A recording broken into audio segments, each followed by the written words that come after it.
The National Science Foundation, supporting research and education across all fields of science and engineering.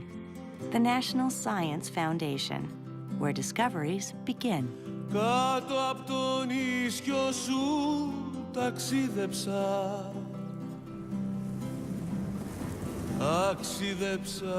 This film is a tribute to all those early Greek explorers whose ideas still light our world.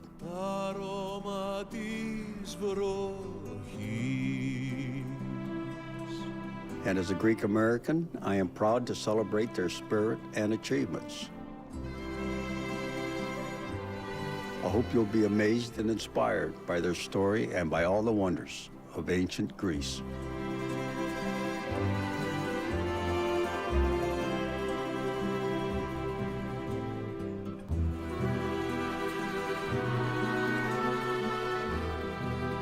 Hi, I'm Nia Vardalos. In my Big Fat Greek Wedding, I told you about Greek culture and traditions.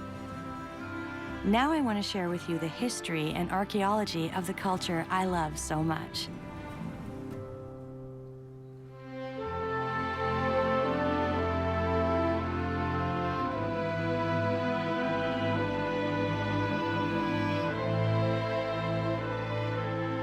"2,500 years ago, our ancestors initiated the most radically innovative period in all of human history.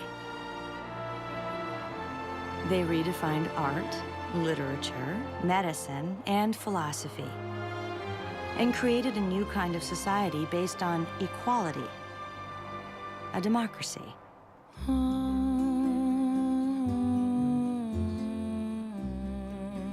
In many ways, we are all sons and daughters of ancient Greece. I am Greek. So are you. The Greeks were the first to celebrate the independent mind the way you do.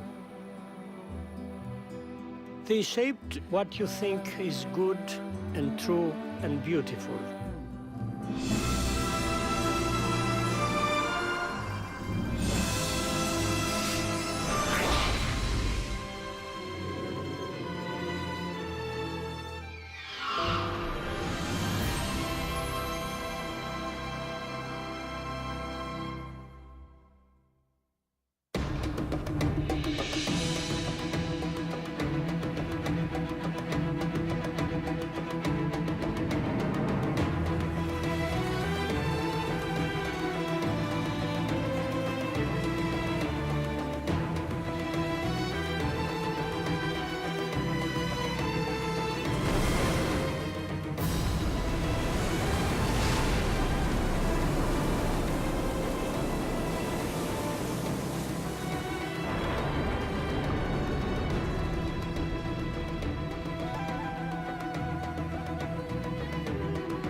All through Greece, secrets of this glorious past lie buried, awaiting the light of day. This is the quest of the archaeologist.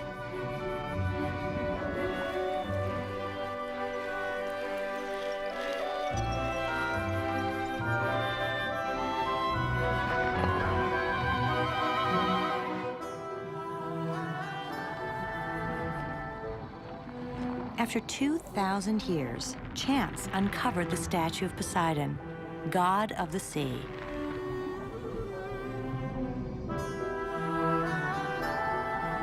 As sailors, many Greeks revered Poseidon above all other gods.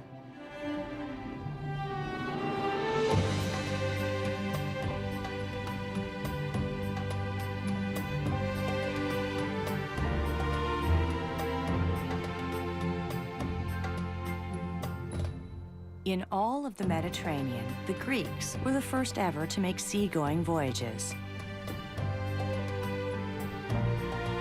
10,000 years ago, they brought stone tools from the islands to the Greek mainland.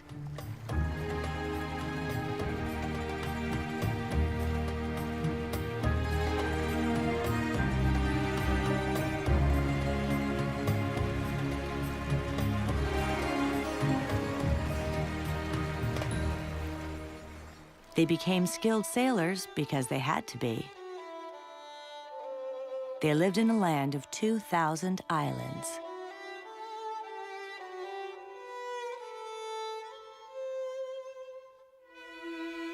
Strategically located between Europe, Asia, and Africa, Greece was destined for a pivotal role in the spread of ideas.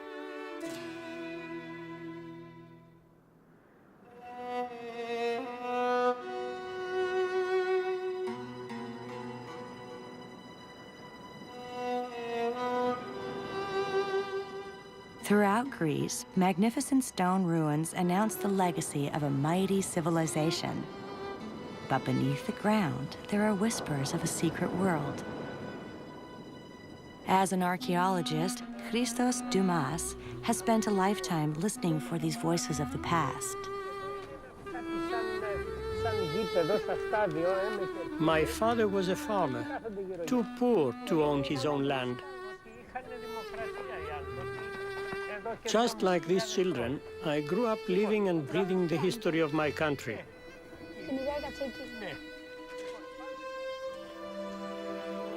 My most thrilling moment was not my greatest find. I was only 22. I discovered a scrap of broken pottery that somebody had inscribed 2,500 years ago. I knew right then I had to devote my life to this kind of detective work.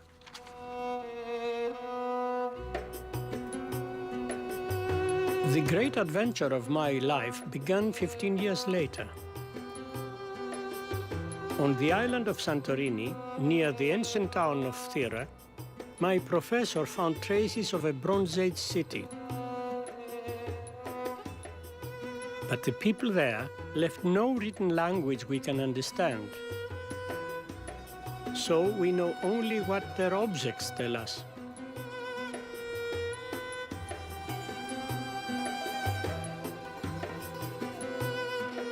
Dr. Spiridon Marinatos had found evidence that would open the door to a lost world. And he asked me to join him.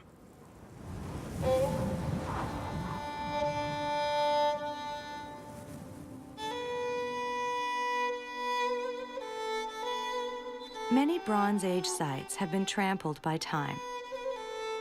But not here, where the gigantic volcanic eruption which destroyed the culture also preserved it.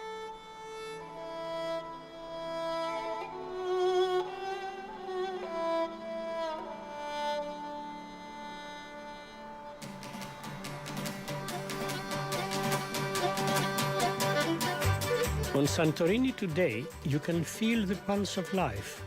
So it's not too hard to imagine what this island was like 35 centuries ago, before life was suddenly snuffed out.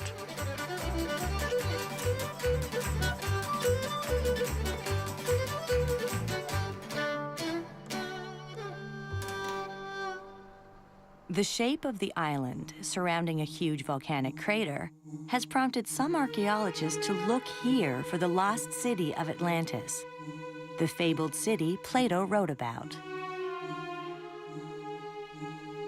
Plato described Atlantis as an island city surrounded by a ring of land, much like Santorini.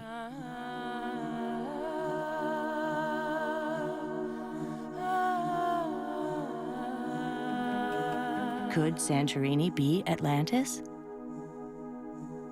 To me, Atlantis is no more than a fascinating myth. But what we were about to find was even more intriguing.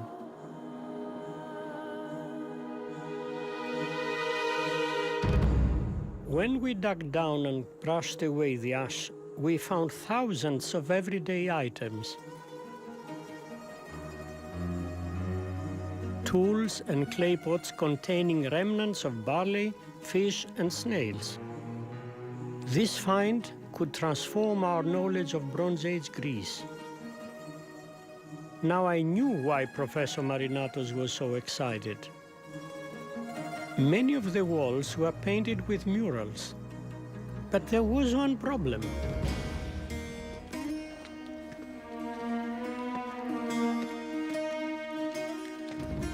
The wall paintings were smashed to pieces. They survived only because the site was covered in a shield of pumice, which is rather like popcorn.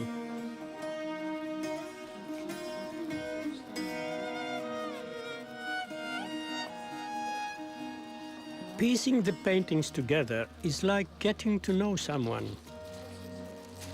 But one day you realize this is now somebody you wonder about and care about, a new friend.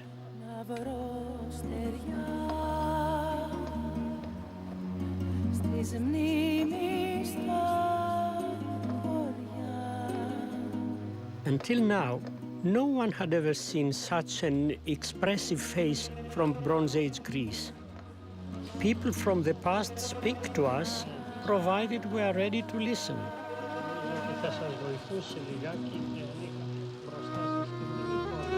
The paintings opened a wonderful window onto the lives of some gentle, artistic people. Who was this elegant woman? She picks crocus flowers, which yield the coveted spice, saffron.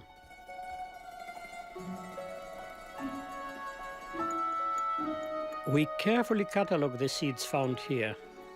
Seeds which tell us what the ancient people ate and even how far they traveled to get it. Τώρα τα βράδια μου, βράδια βουνά,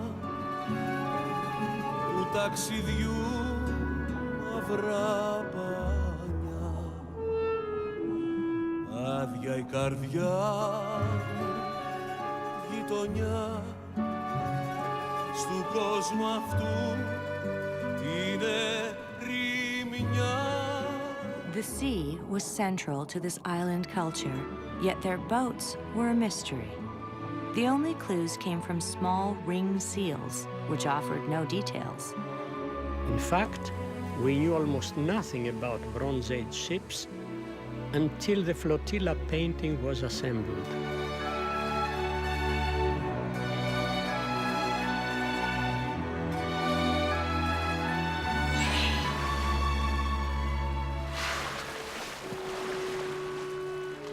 We were amazed to see such large ships. For the first time, we could see details of their sails and rigging. This painting broadened our knowledge tenfold. Φωνή της μοίρας, φωνή της λύρας, τραγούδισε μου το παράπονο που ζω. Τραγούδισε μου, αλήθεια πες μου, πότε τα μάτια της θα δω. We found no palace on Santorini, only comfortable houses. The people had leisure time to pursue the arts and sports, like boxing. Now that we had come to know the people through the paintings, we were really curious. What was their fate when the volcano erupted? When we removed the volcanic material, we found nobody, no victims, and it is a surprise. What happened? Because nobody could have survived such a disaster. Poisonous gases accompany the eruption, and people would have died instantly, just as they did at Pompeii.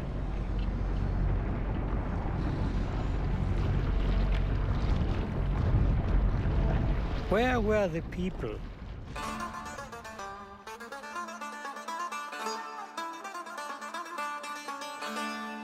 To unravel this mystery, we had to understand the volcanic eruption that buried their homes. For that, I turned to my friend with a long name, the volcanologist Dr. Yorgos Vouliokalakis. I call him George. George to the rescue.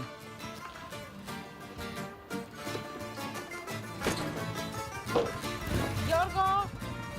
Ευχαριστώ, κούκλα μου.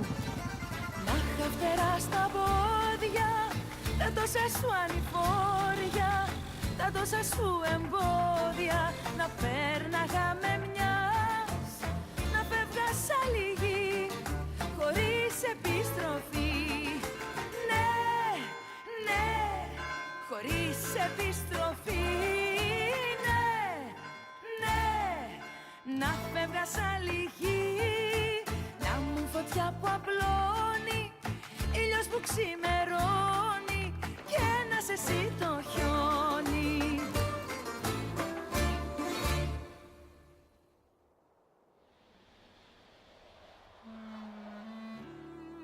to find the people who may have been buried by the ancient volcano, George and my assistant, Irini, used ground-penetrating radar to peer down into the soil as far as 60 feet. Someday, such tools may reveal people who huddled together when the eruption occurred. In our search, George and I used the Socratic method by asking questions of each other. Yes, but this is due to what? To the composition, or to the machine, or to the capacity of the machine, or what? Okay, I think that it's because there is no settlement here. Was there enough time to escape the island in boats? George said that perhaps the timeline of the eruption could help us.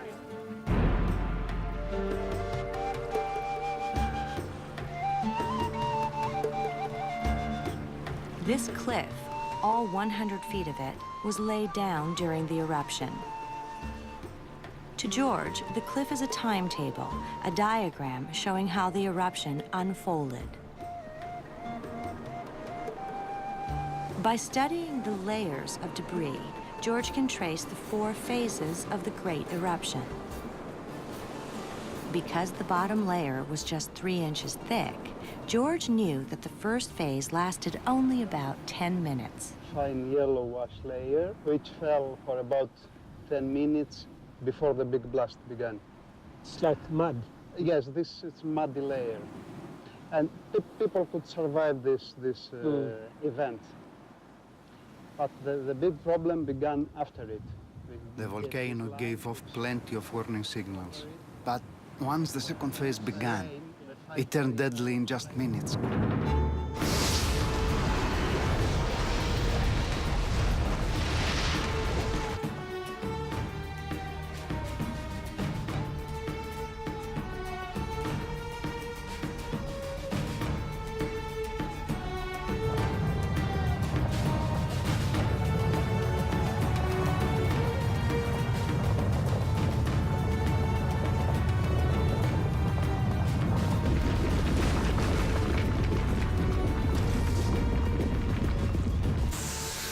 The third phase began when the volcano's cone caved in.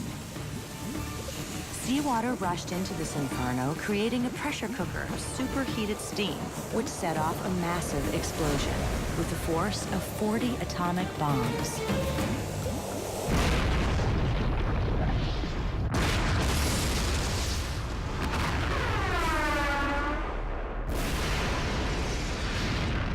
Phase 4. Raging avalanches of rock and debris, known as pyroclastic flows.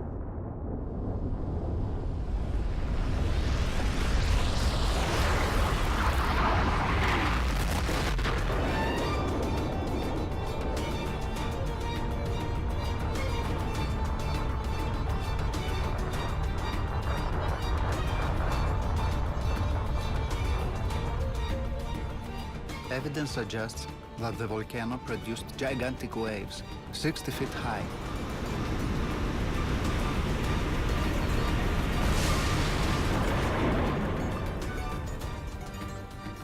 If people escaped by ship at the last minute, they never could have survived these tsunamis.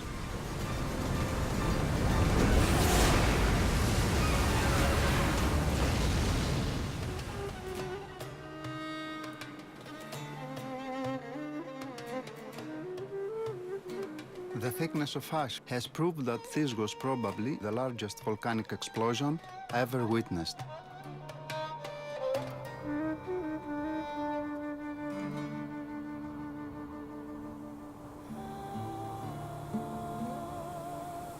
I wonder about the people. What happened to the woman who was picking saffron? Dr. Dumas wondered exactly when they lived. George thought he could help.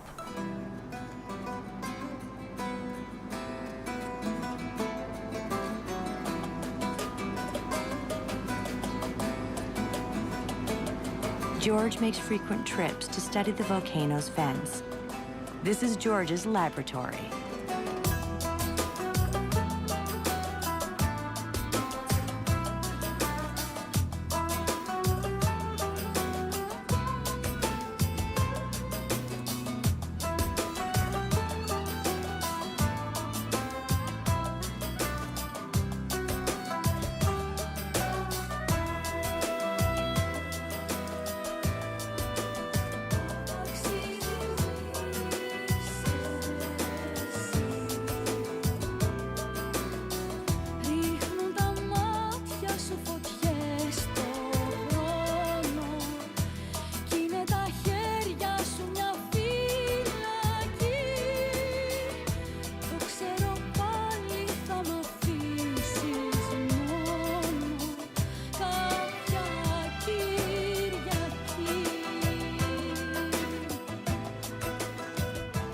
Every volcano emits a different blend of minerals.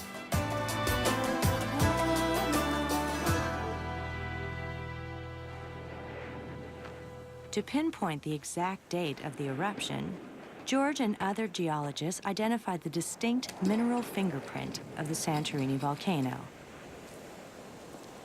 When the volcano blew, it was heard thousands of miles away.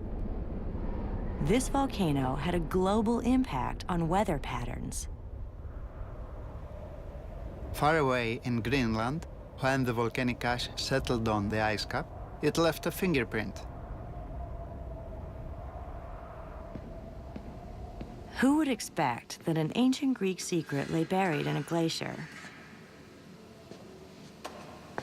Scientists have drilled down 2 miles into the ice cap to recover ice cores that go back 250,000 years.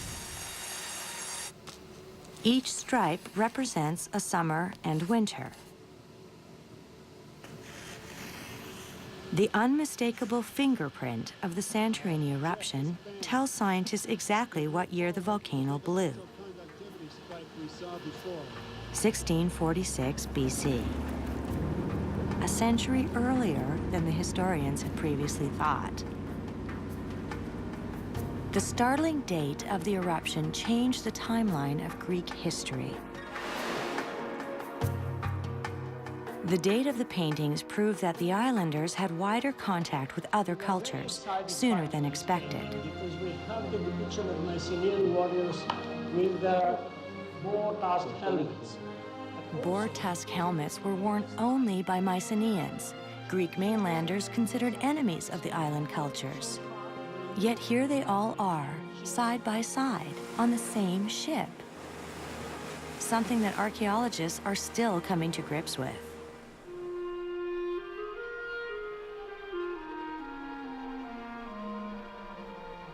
Ships were vital to this island culture. One day, an even greater Greek civilization would thrive on sea power.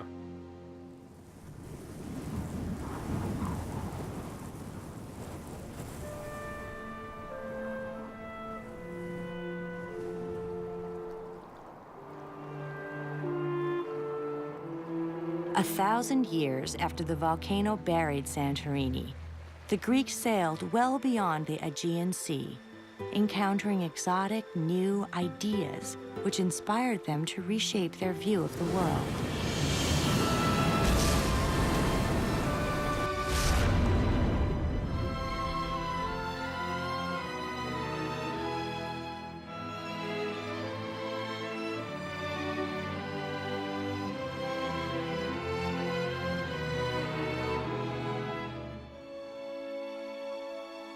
Philosophers and merchants traveled here to exchange both goods and ideas, making Athens the hub of the first information age.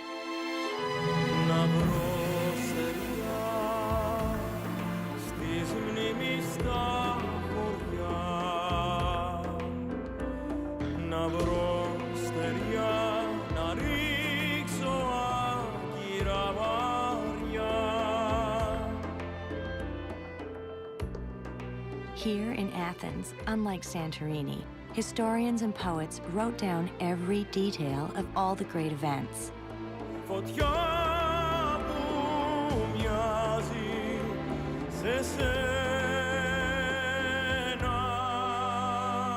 Instead of digging through dirt, scholars dig through written texts to find the secrets of the past. The earliest written languages were complicated. Only priests and scribes could master Egyptian with its 1,000 hieroglyphs. By radically simplifying the alphabet, the Greeks opened up written language to the ordinary citizen. What a powerful tool for the spread of democratic ideas.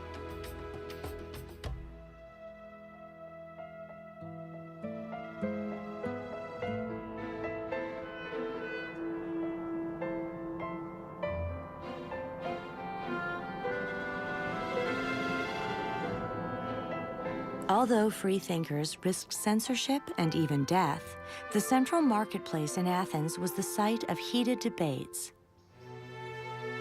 The most radical topic of debate was democracy.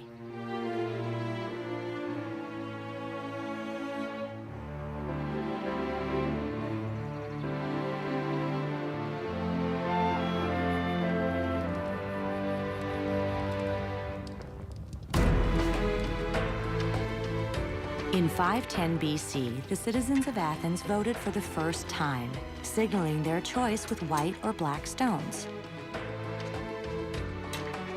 But this experiment in democracy had limits.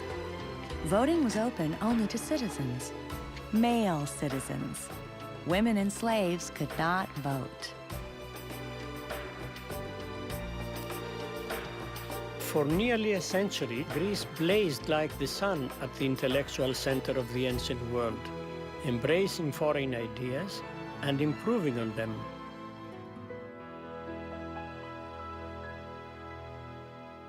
Egyptian sculptors influenced the Greeks. The stylized figures from Egypt are reflected in early Greek statues that stand rigid, 1 foot forward.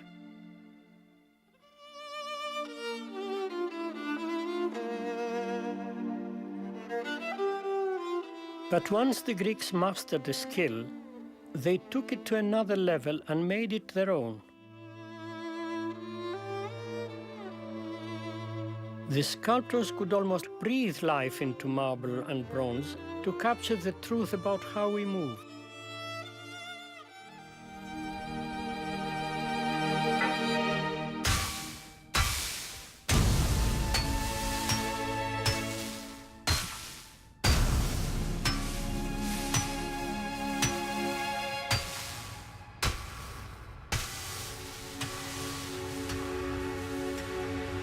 Πότε τα μάτια της θα δω.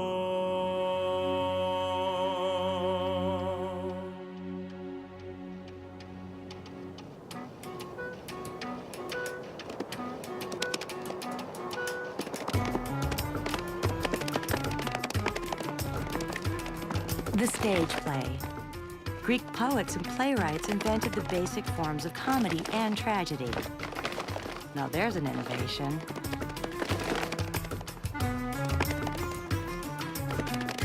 Hundreds of theaters were built all over the Greek world. The ancient Greeks grasped the true purpose of theater.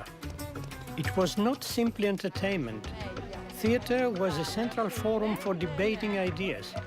Ώστε εδώ είστε λοιπόν. Ελάτε να σας ανακοινώσω κάτι. Λοιπόν, τα αποφάσισα.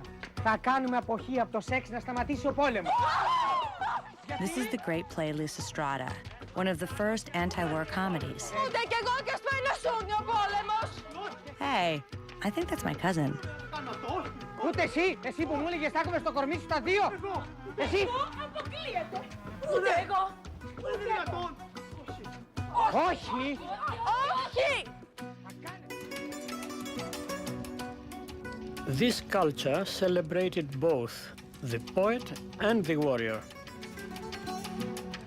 The Greek navies relied on sleek ships called triremes. With 3 tiers of oars stuck in 3 lines, one on top of each other, the oarsmen had to function in perfect unison. In this way, they could reach a speed of 15 miles an hour. What's that? This is the ram. And as the ram was deep in the water, with that speed it could smash a hole in the enemy ship and sink it. What do you think about that?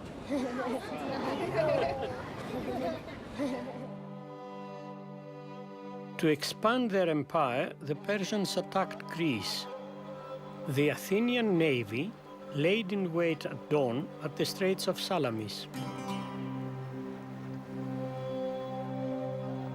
In this narrow passage, the faster Greek ships had an advantage.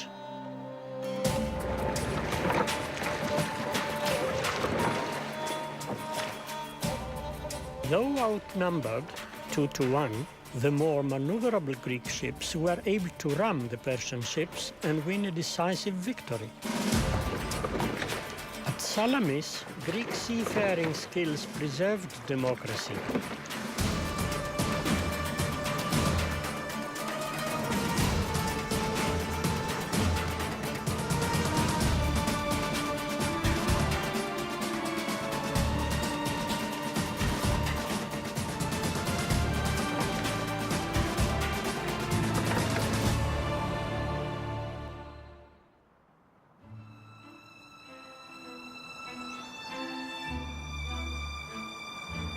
The political leader of Athens, Pericles, envisioned a great temple on the Acropolis, the tall hill in central Athens.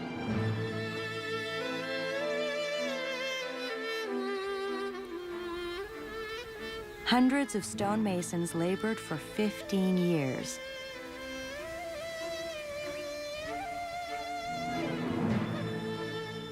This temple was to honor Athena, goddess of wisdom. It was called the Parthenon.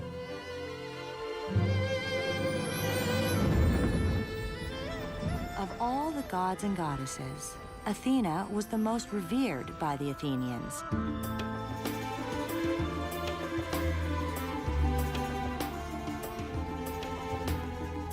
She gave her name to the city, and it was thought, her protection.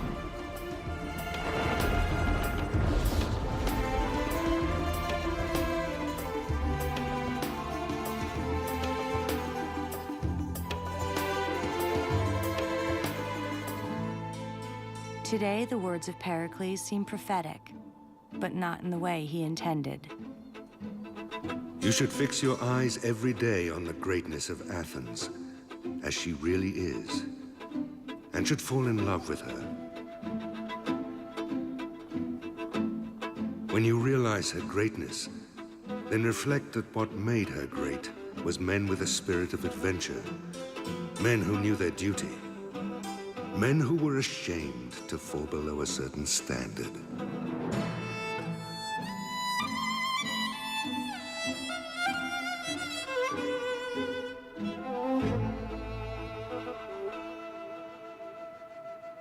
The Parthenon once brimmed with life, but today, broken columns lie scattered about. New software helps archaeologists piece together the puzzle without physically moving around blocks of marble that weigh 10,000 pounds each.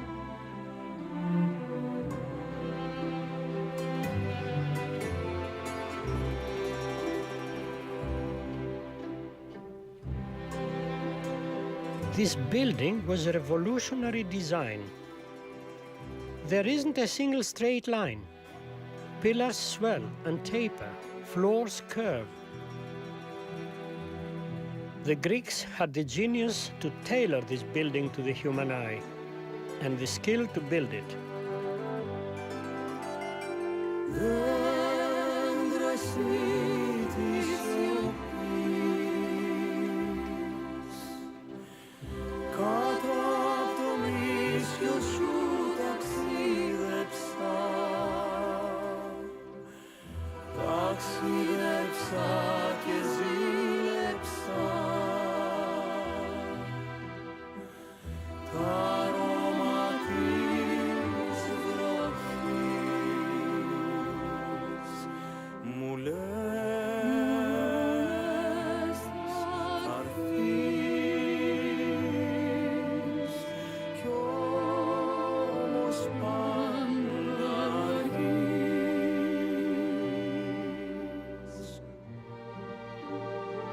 The crown jewel of the Parthenon was once a huge statue of the goddess Athena, 40 feet tall. This tower of ivory and gold cost even more than the building which housed it.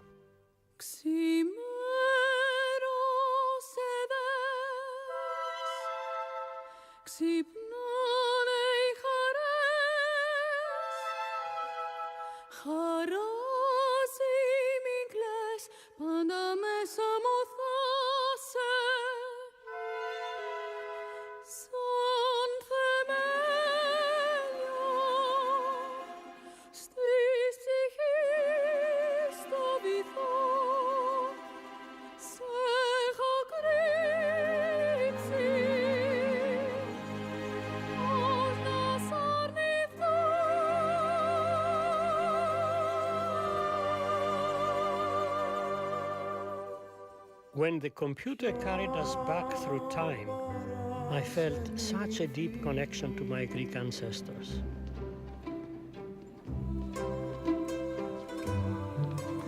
That wasn't my first leap back in time. That little piece of pottery I unearthed 50 years ago was a ballot used to vote against Pericles, the visionary builder of the Parthenon. I've never forgotten that moment.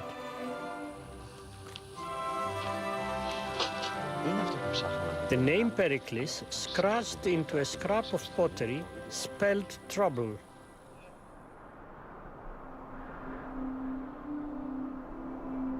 Athens had overspent her treasury. The Parthenon, once a symbol of glory, now stood for arrogance and extravagance. Athens overextended her armies in too many wars, too far afield. The long wars with Sparta left Athens too poor and too weak to keep her grasp on power.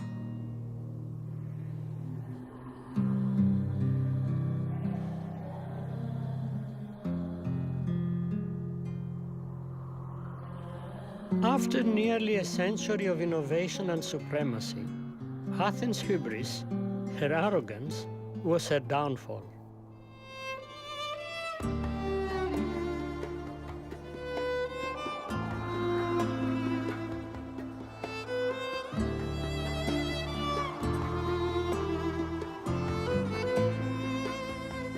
Here, on the abandoned island of Delos, you can almost hear the echoes of high-flying Athens crashing to earth. Even today, the fall of Athens sounds a note of caution. Delos was the treasury for Athens, a center of wealth, alive with laughter and music. And if you listen, you can hear it on the wind.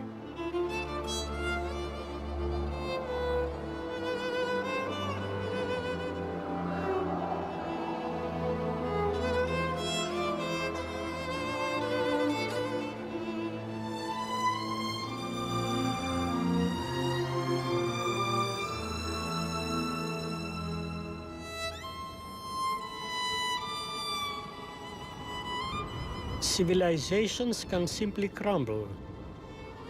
Volcanoes can bury them. They can collapse under the weight of their own pride and ambition.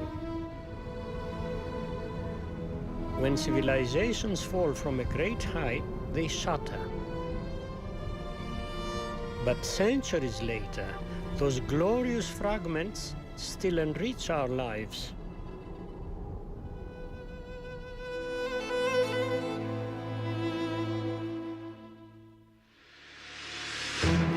Over 3,000 years ago, Greeks took to the sea in ships, seeking wealth and power. But the most vital cargo they brought back was knowledge and new ideas.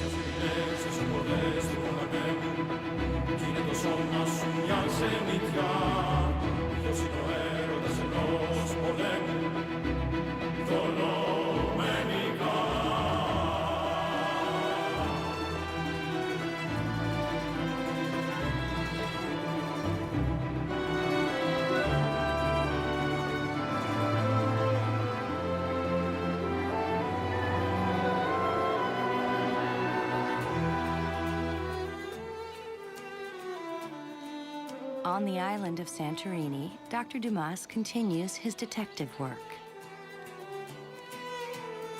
The ancient Greeks were so very passionate in their quest for truth. And it is this passion that inspires me. It is because I am Greek. People from the past speak to us, provided that we are ready to listen. Εδώ θέλω να μου εξηγήσεις ακριβώς αυτό εδώ, που λέμε ήταν η πρώτη καλδέρα. Dr. Dumas's team reassembles a lost world. The volcano that destroyed a Bronze Age culture also preserved its secrets.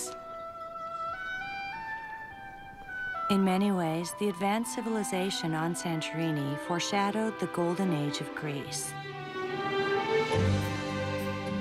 The passionate creativity of the golden age illuminated every facet of life, from philosophy and art to the Olympic spirit that still burns bright.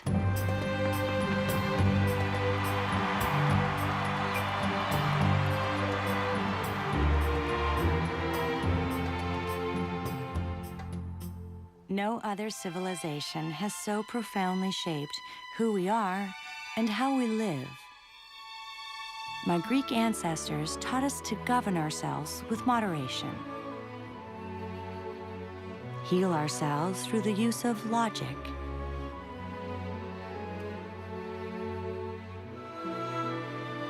and express ourselves, our inner soul, through art.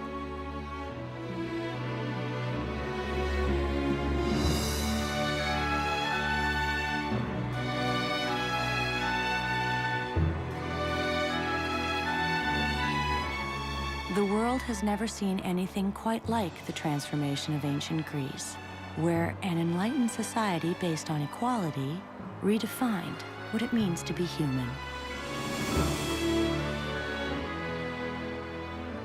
So mighty was that one great burst of light that its afterglow still lights the world. Τραγούδισέ μου, αλήθεια πες μου, πότε τα